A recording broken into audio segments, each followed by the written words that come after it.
लखनऊ की टेढ़ी पुलिया के पास विकास नगर की ये जो आग लगी, ये इतनी खतरनाक थी कि 10 किलोमीटर दूर से दिखाई दे रही थी। मंजर इतना खतरनाक था कि लोगों की हिम्मत नहीं पड़ रही थी कि वहाँ के नजदीक में जाकर कुछ लोगों की जानें बचाई। उन झोंपड़ियों के अंदर उन लोगों के वो सपने, वो चीजें, उनकी वो जिंदगी थी जो चीज वो बरसों से संभाल कर रखे थे, वो 1 मिनट में जलकर राख हो गई। बट किसी की ये हिम्मत नहीं पड़ी कि जाकर वहाँ उन चीजों को बचा ले। भाई जान से ज्यादा कोई चीज क्या ही महंगी हो सकती है। कुछ लोग बोलते हैं कि असम के हैं, कुछ लोग बोलते हैं बिहार के हैं, किसी अदर स्टेट के, कहीं के भी, लेकिन ये जहाँ के भी लोग थे, इनके साथ जो भी हुआ बहुत गलत हुआ। इसका कारण क्या है, आग लगने का कारण क्या है? कुछ लोग इसको बोलते हैं सिलेंडर फटने की वजह से ये आग लगी, तो कुछ लोग ये भी बोलते हैं कि गवर्नमेंट की सोची समझी साजिश है, क्योंकि यहाँ पर ये आग लगी है वो काफी समय से ऐसे ही मंजर पड़ा था जहाँ पर उन लोगों ने अपने घर बसाए थे और काफी सालों से रह रहे थे, और काफी बार इनको वार्निंग भी दी गई कि ये अपनी झोपड़ियाँ यहाँ से हटा लें वरना इनके घर उजाड़ दिए जाएंगे। लेकिन इन लोगों ने इतना फोकस नहीं किया क्योंकि इन लोगों का फोकस अपने काम पर था, तो ये लोग लगे रहते थे। और कई बार जब वार्निंग इनको दी गई, इन्होंने इग्नोर किया क्योंकि इनको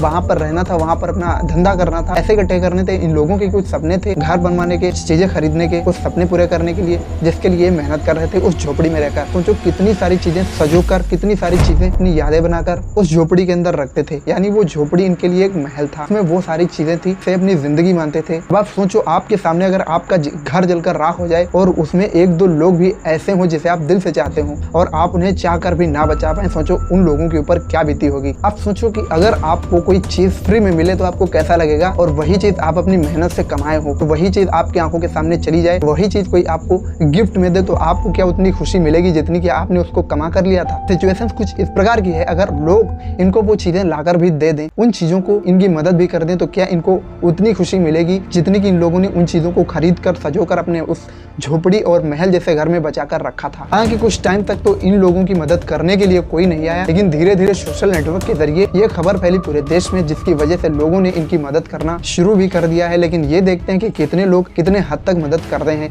हालांकि एक इंसान से तो इतने सारे लोगों की मदद नहीं हो सकती है, लेकिन टीम वर्क के जरिए जिस भी चीज की लोग इनकी मदद कर सकें वो जरूर करें।